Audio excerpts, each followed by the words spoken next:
Hey there viewers, welcome back to the South Main Auto channel. If you're new here, welcome to our channel. Got this 2011 Town and Country here today. Came in the other day for a AC service because it was blowing warm air, and we put a little charge on it to find the leak, and it's leaking out of the rear evaporator, and that's not too uncommon on these.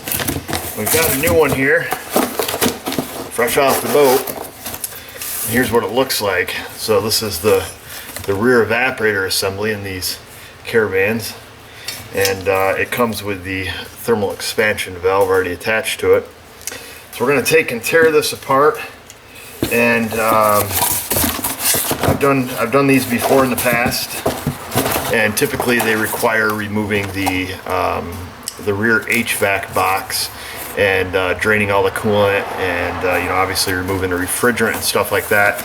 We do them a little bit different. We don't drain the coolant. We found that we can do them right in the van if you kind of got somebody to help you without a whole lot of extra work or any chance of doing any damage. So I'll show you how we do that. Right now, currently, I've already brought the van in and discharged the AC, so I'm not going to show that portion. We just hooked our AC machine to it and drew the system down. So right now there's nothing in it, and we'll get started. Everything we want to get to is behind this quarter trim.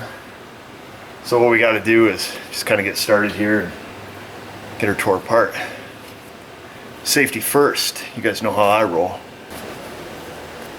Step 1. Step 2. Step 3.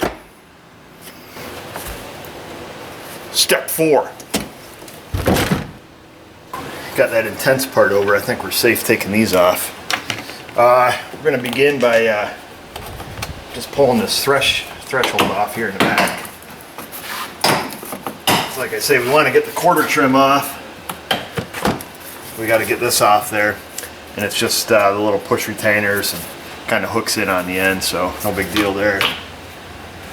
So what you have to do now is up here on this upper piece, which Hannah has named the upper threshold, because we don't know the technical name for it.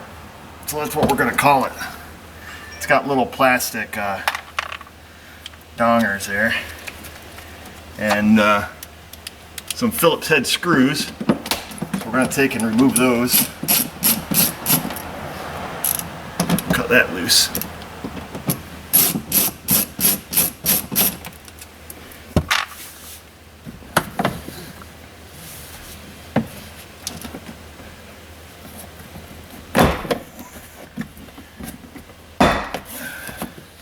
And that has, very similar to the lower threshold, looks like 1, 2, 3, 4 little push retainers and just 2 screws.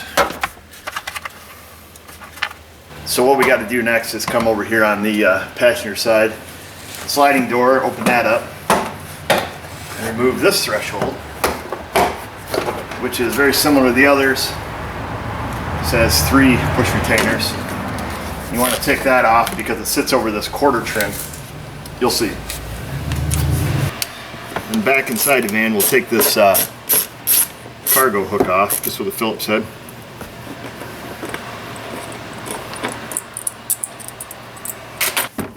We're going to want to remove this seat belt. Take the 21. And we got another seat belt up here we're going to have to get.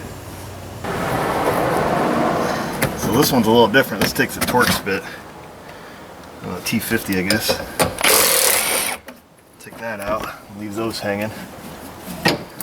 So back here on the D pillar, I guess it would be, we have to remove these little push retainers. I know the camera's kind of dark. We close the door. It doesn't really help, but you'll see them. There's 2 of them. Take out with just a regular upholstery tool. This is what they look like. I don't know if you can see them, but I'll use the factory equipped flashlight to show you what they look like. Nothing special. Should you buy a vehicle that comes with a flashlight? I mean, you get a Honda, you get a vacuum cleaner. You buy a Dodge, you get a flashlight. I don't understand. So what we'll do while we're right here, you'll see a relief cut in this piece of plastic here. We're going to take this thing off. Start up in that corner. Just get this off, because I think, if I remember right, there's some screws behind it. And this is where Dodge almost succeeded. So they put a slot in this so we could get this off. But you'll notice they didn't slot this piece, so you can never really fully remove the whole quarter trim. I mean, it's like they were this close people. So there's a couple screws there. Take those screws out. I think that's it there. We got to pull this D-pillar trim off here. So we'll take this off. You already took your plastic pieces out, so pull it down up here. And get a look. There's a couple retainers in there. And they'll come out. And there's what, 1, 2, 3 of those. And that's pretty much it. We'll set that to the side. So once you get all that stuff off, I think that's all there is. It's just those couple screws. We'll pull this quarter trim back. There's some retainers back here. Of course, we got the wires for our flashlight. Got to unhook those. Oh, what else we got? Got retainers all across the top.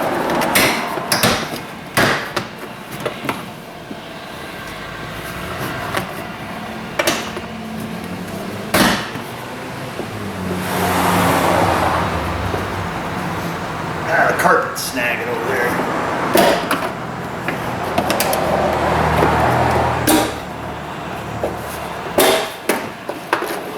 There. I'll show you what it looks like. And like I say, you know, you've got this little circus here with the seat belt. All they had to do was cut a slot. I mean, if you wanted to, you could just go full gorilla and cut it, but we're going to be civilized about this. So I'll bring the camera over and I'll show you where your retainers are. Pretty limited space inside the van, but at any rate, you've got up here towards the front a flashlight, and you have one tab, one locator. Then you've got you got 3 tabs across where the window glass would be, and then you've got 2 in the front by the C-pillar, and then it looks like 2 at the top where that C-pillar trim goes, and that's pretty much it. And I'm just going to leave the seatbelt stretched out because there's no sense in unhooking that seatbelt all the way. And I just slide the thing up so it's out of my way, because really we can just leave it right where it is and we're fine. And then now we've got to work on getting our HVAC box out of here. So before we go, we got to go underneath still and unhook the lines coming up into the piece we're after is actually right in here. I'll mark it with an X. That's X marks the spot. But we've got to take these air ducts off. And these things are kind of like Legos, you know. But, which is nice, because there's really not a whole lot of screws holding it together until you go to take that bad boy out, and then that has about 7,000 screws in it. Let me take that. I don't know, Chrysler did not want this to fall apart, I'll tell you that. I mean, this thing's got screws and straps and clips and everything but the kitchen sink. We're going to take and unplug the harness that goes to it. If I remember right, that's it. Grab me the cordless impact, please. And the sockets. We got to unhook the heater hose here. I mean, don't unhook the hoses, it'd be a big mess, but there's a 10 millimeter headed bolt that holds these hoses on. You got to get that off, because what we're going to do, instead of unhooking all this crap and making a mess, we're just going to take this whole HVAC box, we're going to turn it here on its side, I'm going to hold it, and we're going to zip all the screws and clips and everything off it, split it apart, change the part, and stuff it back together and move on. So we're back here by the tailpipe. This is on the passenger rear tire. There's our expansion valve, okay? Now this sits directly behind the tire. It's a really wonderful design. Chrysler did a fabulous job on this, in my opinion. So there's the tire. You can see I'm rotating that. About 6 inches behind that, in wide open space, is the rear expansion valve. So it gives them a really short lifespan, which just makes me shake my head. But at any rate, directly in front of that, it gets even better, because we come around here to the front, and right in front of it we have the heater core hoses directly in front of the tire. So go Dodge. So even though this is kind of out in the open, just kind of give you the rundown. I'm just going to take the nut off the center of it. The system's discharged. Before I do that, I'm going to blast this area out, get some of this, dirt and crap out of here, so we take less chance of contaminating the system when we open it up. And then I'm just going to take the nut off. Probably going to have to smash on this stud pretty good to get it to all crack loose, and then we'll go back up inside and finish the job.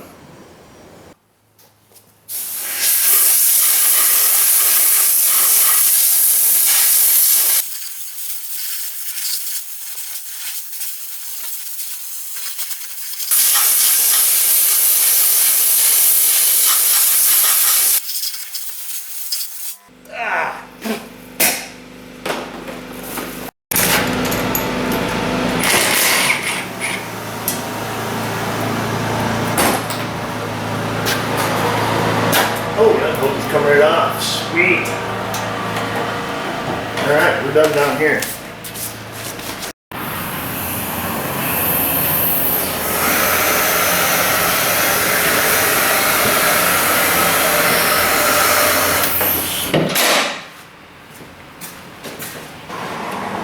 So now that we've got that unhooked, we're back inside. I think there's just 2 bolts that hold these in. Find out in a second. Ooh, she's loose now. So that's that.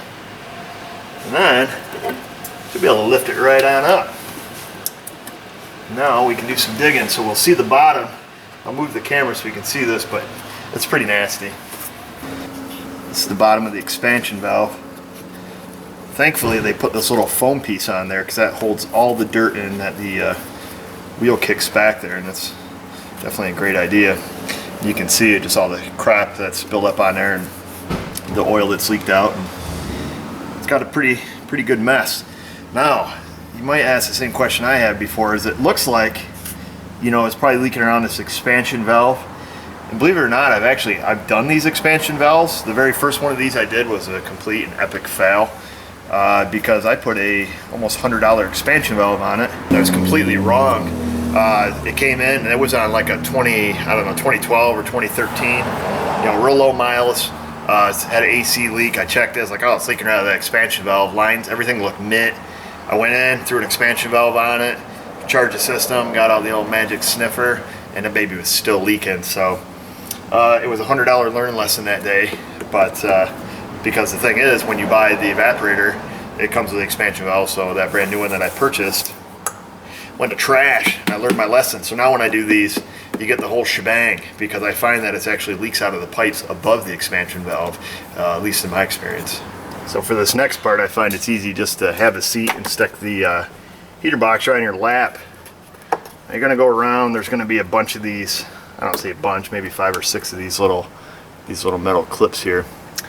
We got to get those off, and I don't remember where they all are, but they're around. So just look around and pop those little guys off. Like I say, when they built this thing, man, it was like Fort Knox. We'll get these off. You can choose to unhook the heater hoses and stuff if you like. I find you really don't have to. Just don't sit here and twist them up into a mess. I think that's it. Got a couple here. Spoke too soon.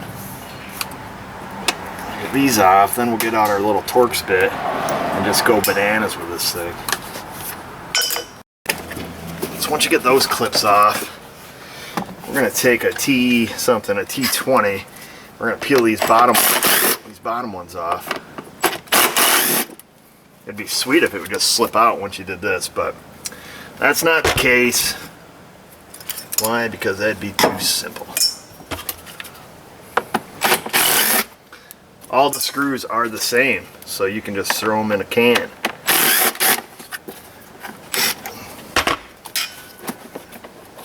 I think this thing comes off. There she is. There's the old leaker. I'm gonna set that outside because that's nasty.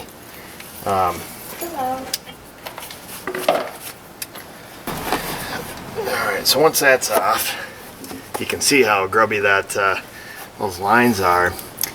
Yeah, I don't know what the deal is. Like, you get them off, it's got to be like behind this clamp or something. I've never really pressurized one, so I don't know.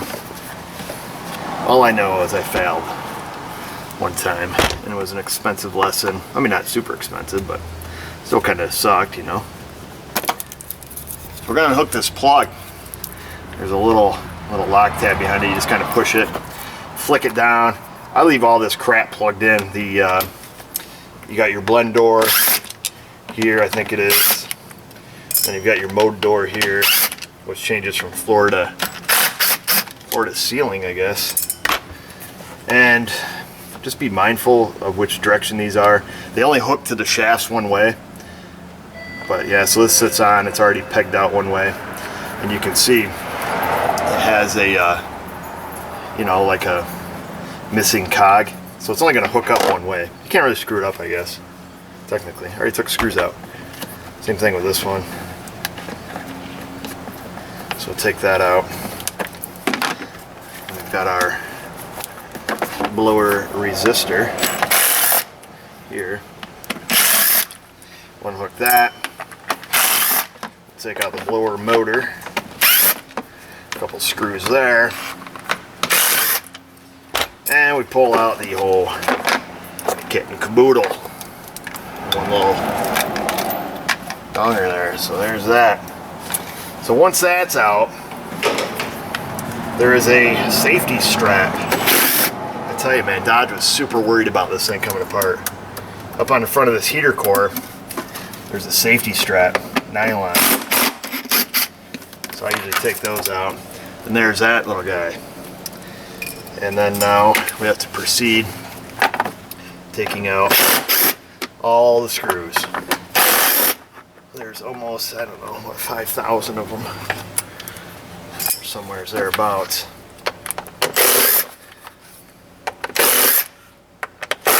You definitely want some kind of power tool for this.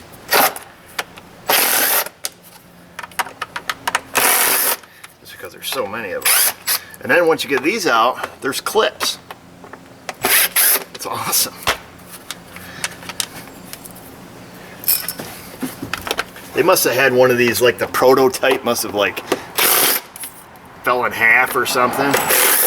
And this engineer just went full gorilla on this thing. Okay. All the screws are out. You've got that many screws, so if you want to count them, somewhere it's more than 10, plus the couple on the strap, plus the clips, plus now we've got some plastic retainers here, which I don't remember how to do. Yeah, these little suckers, you got to kind of pry these way out. Trying to do this and film it is a smidge difficult. You'll see how these go. And realistically, if you just snapped them off, it wouldn't hurt. It wouldn't be missed anyways. Now once you get this out, you know, everything's going to kind of fall in a heap. You've got your blend door, your mode door, all that crazy stuff in here. I think, I don't know. Just kind of make stuff up as I go. There we go. There's the inside of that. Like, you guys still see what's going on here? Okay. So these are your little doors, your little flappers. And this just changes your hot and cold. Of course, you have your heater core back here. And then you have the part we're after, which is our AC evaporator. And there it is. That's how you do it. Simple. kind of cruddy. There's that. Okay. So we've got our brand new one. All shiny. We'll slip her down into the box. And now you've kind of got to hold it. You got to get your heater core back in there. And these things are kind of flimsy. Until you put the 300 screws back in it, that is. And then we have to reverse the process, if you can imagine that. Let's kind of get her back together. There's lots of little locators. You can't really screw this up, I don't think. The thing is, you want to make sure your heater core stays in. That's kind of a big deal. And then lining up the your little actuators and all that hoopla. Now you'll notice, don't worry too much about these these blend doors sticking through, because they really won't until you get a couple screws in it. They'll start drawing up through there, but you definitely want to have them in place then. Okay, so it'd be my habit at this point is to go around and we're gonna click on some of these little metal things we took off. Get them stuck on there wherever they go.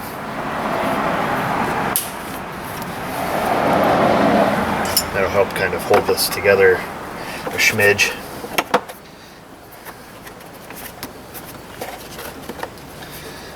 You shouldn't have to force anything either. You got to get out the hammer, rethink what you're doing. As much as I like the hammer, it's a completely unnecessary tool for this job.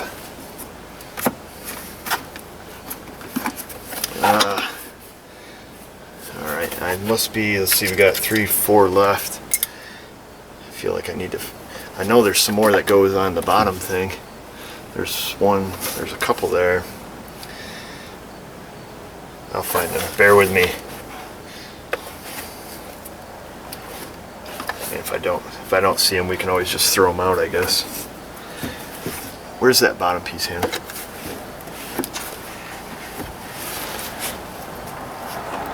How many does that have on it? 1, 2. Ah, that thing's got 4 on it. Never mind. We're good. We're in good shape. Okay. So now I'm going to make sure the heater core is in all the way. I like to start over on the heater core side here and put a couple screws in that, because that's the thing that always wants to kind of wiggle apart is your heater core.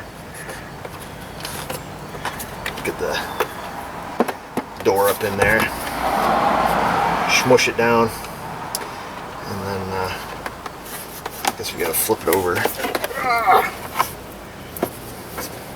Okay, there we go. Beautiful.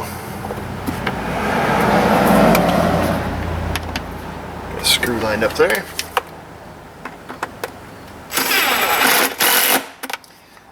Torque that to spec. Put one in on the other side. Remember, your front 2 holes there are for the strap.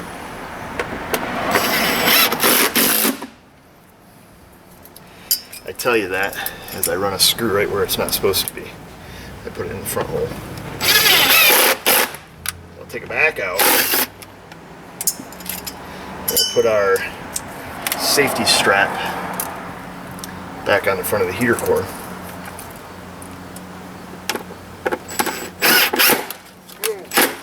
Hang on.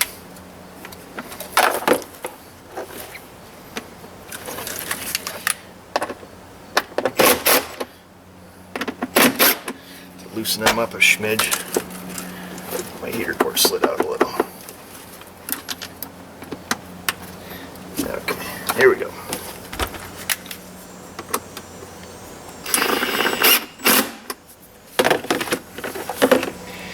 Let's see. That all looks good. Okay. Oh, I can't feel my legs. Got a handful of screws. I guess the rest of the job is pretty straightforward here. Go through and put all the screws back in. Oh man! I just dropped one in there. Whew. Didn't even need a magnet. There's so many of them. Yeah, you put a heater core like in a Chevy Impala, they've got like no screws.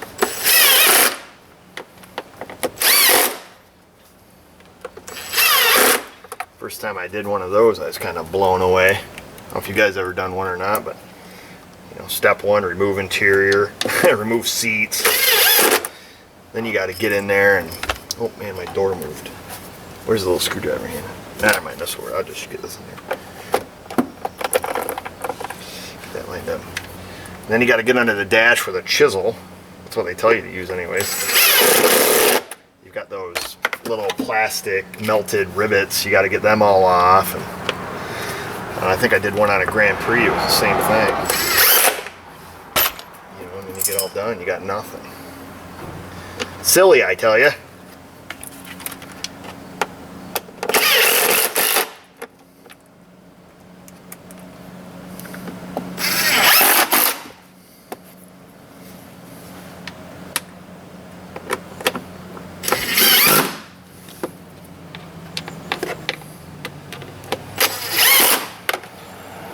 Okay, grab all the electrical crap there, and we'll throw that on. Oh, let's see. Let's set this all back together. Our motor, our resistor, these little guys, our plug, and just set it on there. That clicks in. Of course, the wire and harness all runs through these little brackets and such.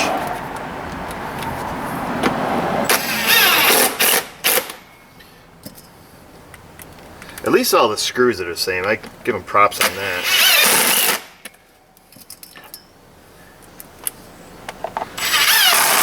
This here's one of them foreign jobs that have like 13 different sizes in there, all triple square.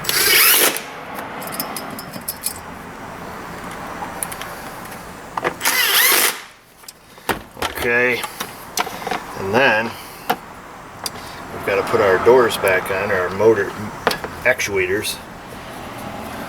They've got just two screws and a little peg, and like I say, they only fit the actual door one way, so you don't have to worry about that.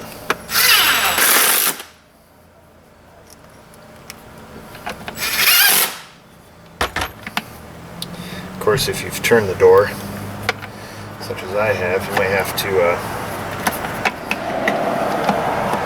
kind of hook onto it and turn it a little.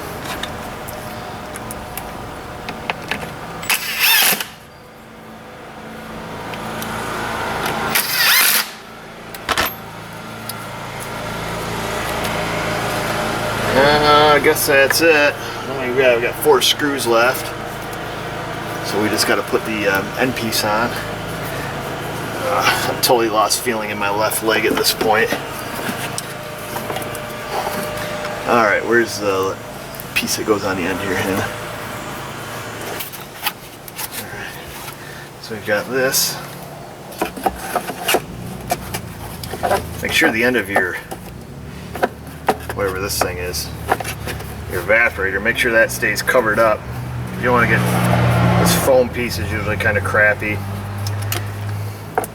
Kind of stick the foam back down in there. You can get a new one if you want, I guess, but I mean, the second this thing leaves out of here, it's just going to get blasted with dirt and mud and crap again, so just a little bit of a time bomb and it'll be back. Only made it a few years anyways. So now I'll take your 4 remaining clips, we'll snap those into place.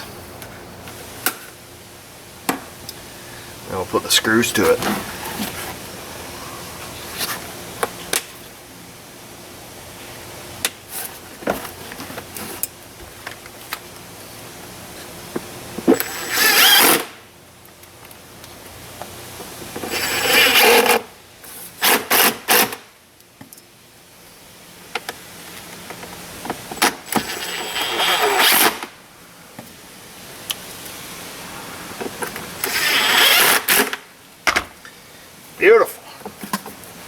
back to where we started.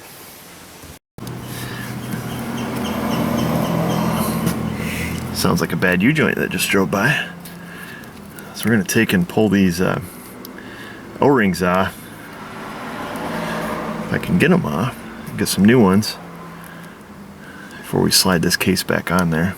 It doesn't come with new ones, oddly enough. You'd think it would, but it doesn't. Oh, almost dropped it. Don't want to drop it down the hole there. There we go.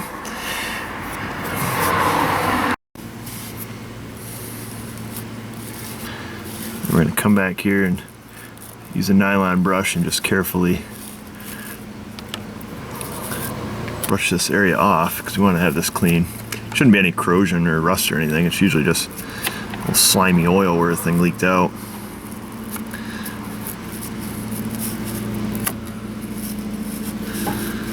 Get some of this crap broke loose. Just get it brushed off here. Just want to avoid getting anything down inside this thing when we do this. You don't get any pieces stuck in our expansion valve.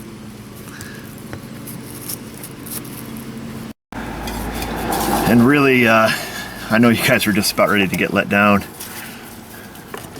going to use some brake parts cleaner. I know you never thought you'd hear me say that. I got a lot of crap in my last video because there was no brake parts cleaner. I'm definitely going to make sure we use some here. Got the holes plugged with my fingers. Kind of hose off some of this crap. And we'll blast it off with a blow nozzle. And then I'm going to clean a little bit around this area here. I just don't want to, you know, be knocking any of this stuff loose.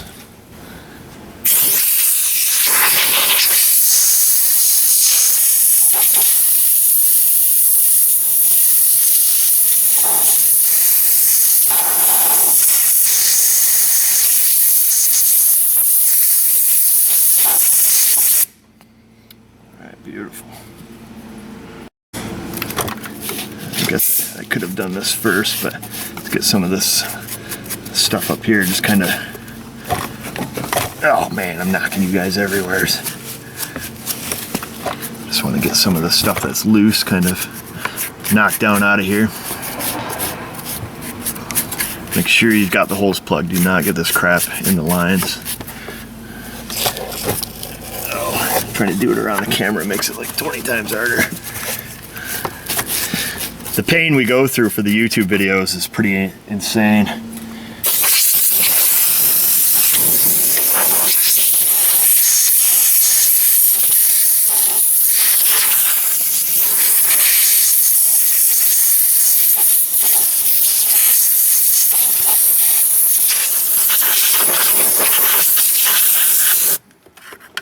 Got some on the lens. There, that's better.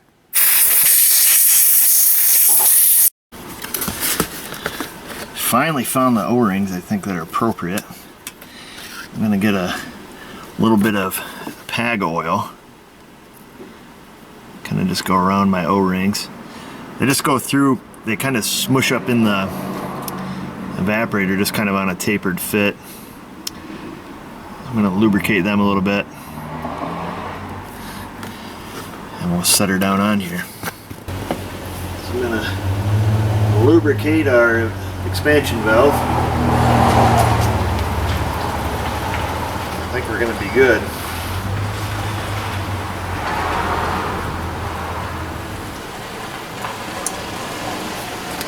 We'll try to get it in without any contamination.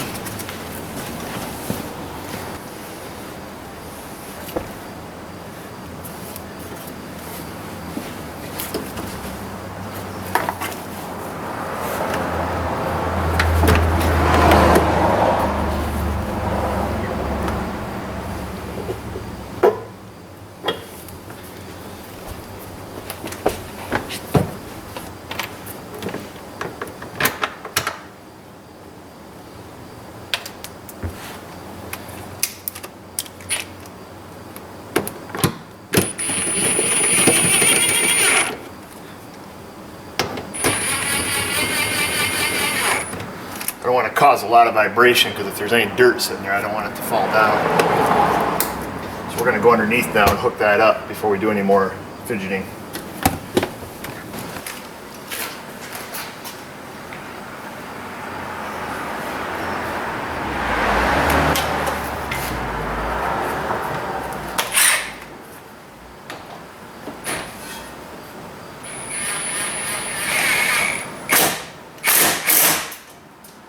There, now I feel better.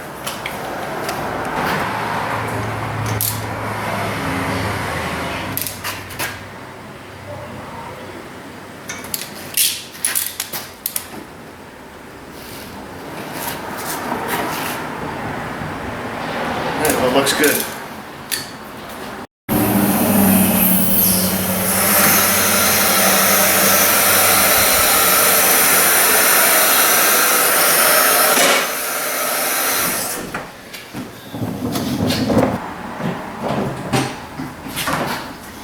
While we're putting the inside back together, I want to start a vacuum on the system here.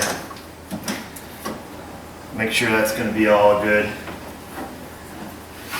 You got to pull the air box out of these Caravans. I don't know if we've done a video on this or not, but you got to take the whole air box assembly out to get to the high pressure fitting. The same guy that forgot to put the slot in that back quarter trim also designed the air box.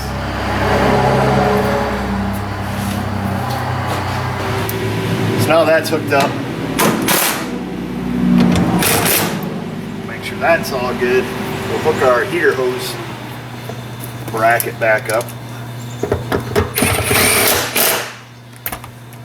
Okay, what I want to do is, just to be sure, before we put our trim out, we're going to make sure all this crap works, make sure our hot to cold, our temperature door works, and our mode door works, and I'll show you that. Hopefully we can see this. So right now we're looking down inside the heater box. This is the duct that comes out that runs to the roof vents. So the door way down in the bottom, that's our temperature door. That's one that should change when we go from hot to cold. So turn on the blower speed, Hannah, like on low. Okay, push the button that says rear. Okay, now change the temperature all the way to hot. We should see that door move as she changes it to hot. Okay, go back to cold.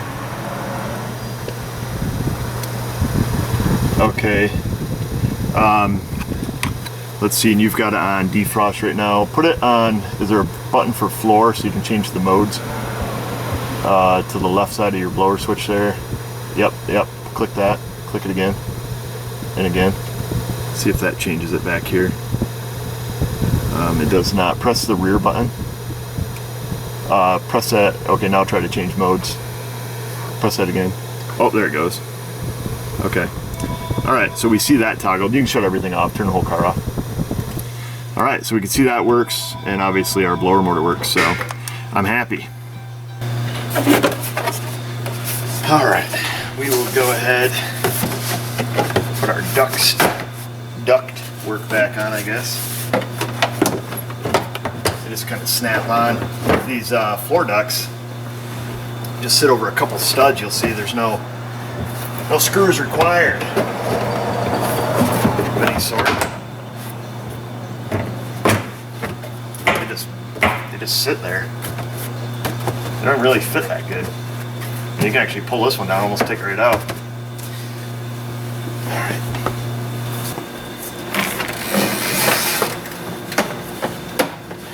Seatbelt locked on.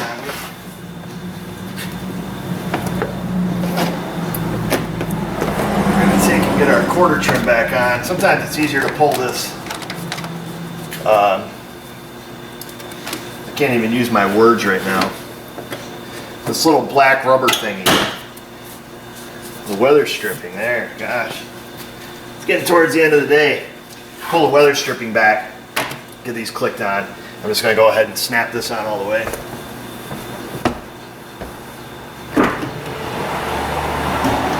No, stop it. Remember back in the old days when we had to open doors by ourselves? Or we had power doors?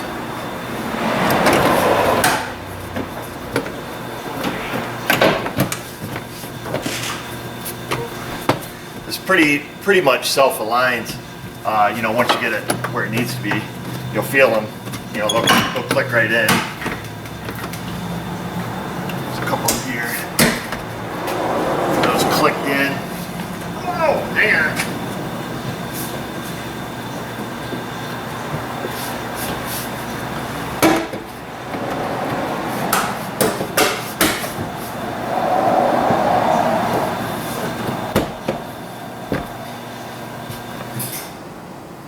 fancy. Okay.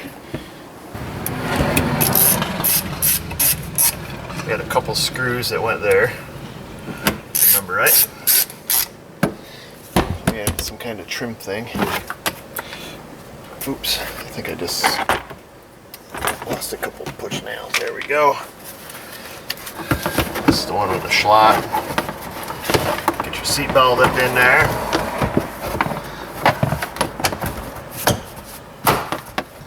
Line it up, give it a little push. Get this started. Don't forget to tighten your seat belts. You know, one of them babies flying off going down the road. We'll have to get a little blue Loctite put on that other one. Alright, we'll put this. We've actually learned the names of these products as we were taking them off. This is our right. Where is it? Dang it, Hannah, we just saw this. We were going to be all technical with it. It's just a D-pillar. The upper thing was called the rear header. We didn't know that. And that was a bolster, I think they called it. We're not very technical around here. Anyhow. So now we got that out of the way, we'll reinstall our D-pillar trim. Same thing, kind of pull the leather stripping back. This might make your life easy. No guarantee, though. I'm not going to guarantee an easy life by doing that. Then we've got to put our push nails back in here. Let's see where they go. Just lays up in here kind of floppy until you do that.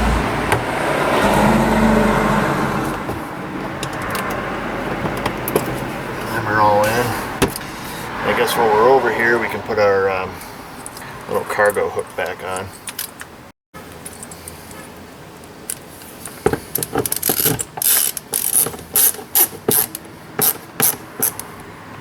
Did that face down? It didn't. I just didn't want to fail. I failed. Of course it goes that way, you fool. There. Now it's good. It's like it's supposed to be. So we'll now reinstall our rear header, or our upper threshold, whatever term you want to use. Kind of goes behind the gasket also, the weather stripping, so I'm just going to kind of pull that up now. We got to get it lined up. Oh, thought I had it. There's that one. Get your seatbelt down up in there. Oops. Not even close, you big dummy. There's that one.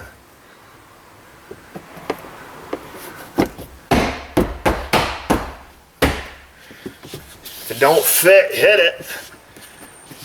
And get our weather stripping. I guess we can push that down here. It's kind of got a couple lips on there you gotta line up. You'll see. It ain't rocket surgery.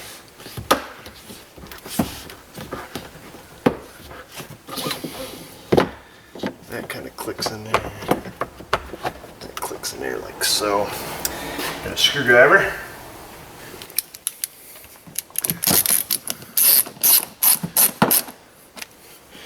They had a little plug that snaps in.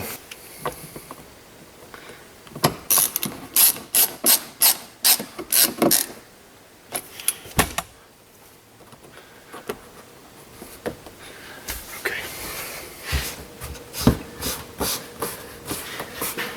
Some of the weather stripping I pulled off. I just want to go ahead and it has this lip here. Is going to go over the quarter panel trim. You just want to make sure you've got that on and it's not pinched under there or anything like that. Sometimes you just got to kind of run your finger up behind it. I think that's it. Just got to put our thresholds on, the sliding door and back here. I think we're running out of parts. Look at all the salt we have here. This is just residual salt. You can almost put this on a pretzel. I'm not gonna lie. That's some good quality salt right there. Just laying back here dormant, rotting away slowly. I mean, what month is this? August? We haven't had salt for a little while. On these thresholds, they've got these little hooks. They're on either end. You almost have to, you know, kind of bow this a little, and you want to hook it under the quarter panel trim on both sides. Get it kind of hooked on. Get our straps pulled up, and then that lines up like that. Otherwise, I don't know how else you do it. That's how you do it. Then back here, ooh, proper name, not a threshold. It is a sill scuff plate. So I apologize for that. Same thing, if you're dealing with a sill scuff plate, you've got the same principle here. Applies, just kind of tweak it. Let me get it where I can see. Well, that one just, that one actually you don't have to tweak. That one lines up, this one you do. Get it under there.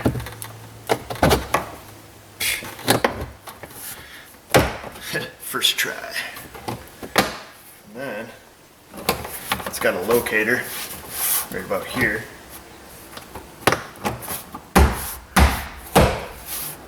But you know what? That was a foul. It has, let me show you something. On the bottom here, it has 1, 2, 3, 4 plastic tabs that have to kind of latch over the sill. So let's see. Get that kind of scuffed on there, or slid on there. Then we kind of, it's quite the operation. Slide it over the sill. Okay. You can feel them, there's 3. Okay, I can feel all 4. Oops.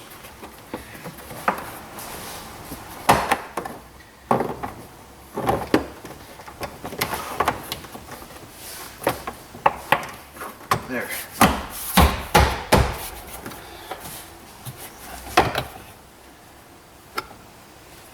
Oh, that's right, yeah. One of those. First try, nailed it.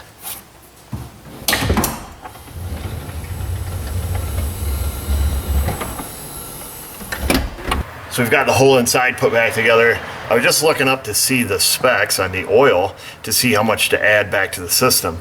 Typically when there's a component being changed, there is a predetermined amount, like if you change a condenser, receiver, dryer, there's a certain amount that has to be added.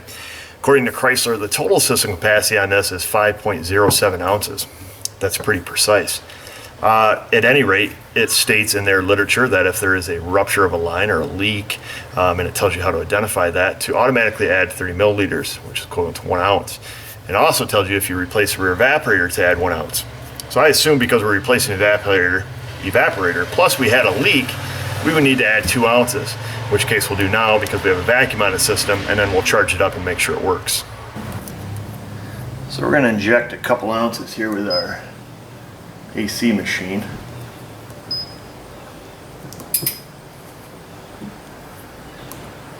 You can see it going down. And there's 2 ounces.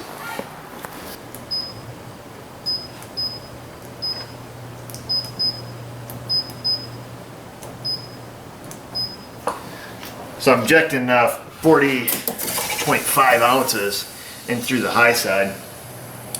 And as soon as that's done, we'll equalize our hoses here on the machine, fire it up, and make sure we're blowing cold air.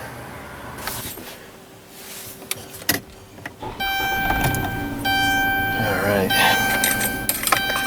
Got a gauge in here. What is it? Scorcher out today. It's about 70. My AC, auto. It's already down on low. You probably can't hear where that fan speed went. Let's turn that fan speed down a little here.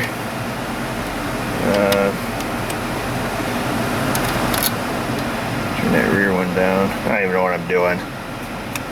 Too many buttons. See how cold it gets.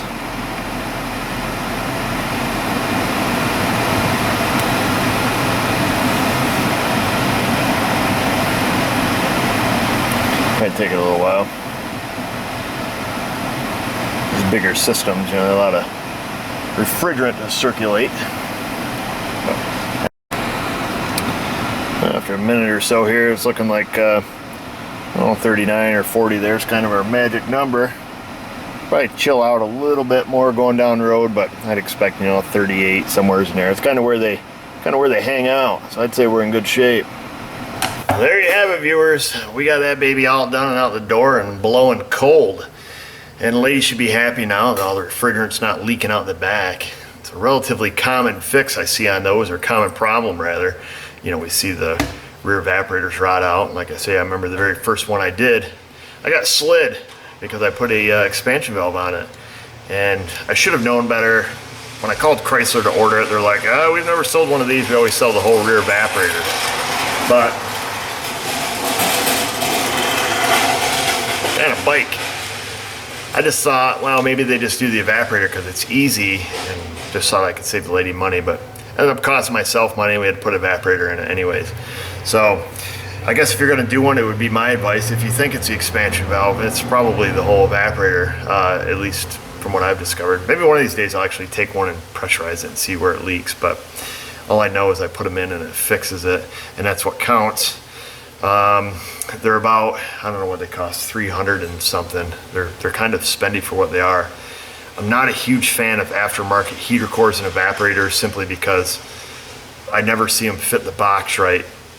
So anytime I do them, particularly if I'm pulling a whole instrument panel out, a whole dash assembly to take an HVAC unit out, I always buy the OEM one because I just want it to fit like perfectly, because when you're putting those halves back together and you're putting everything together, you get some, wing wang aftermarket part, and it just, the box doesn't fit right, or it's the other extreme, it's too small and it's loose in the box, and now you've got air gaps, and you're blowing air past where you don't want to blow air past, and you're not getting the full, cooling capacity or heating capacity, or whatever the case may be. Anyhow, I guess that's it. Leave any questions, comments, concerns you have below in the comment box. Check us out on Facebook if you haven't yet. You can like us there, and you can find us on Google Plus too if you want to connect with us socially. And just remember, viewers, if I can do it, you can do it. Thanks for watching.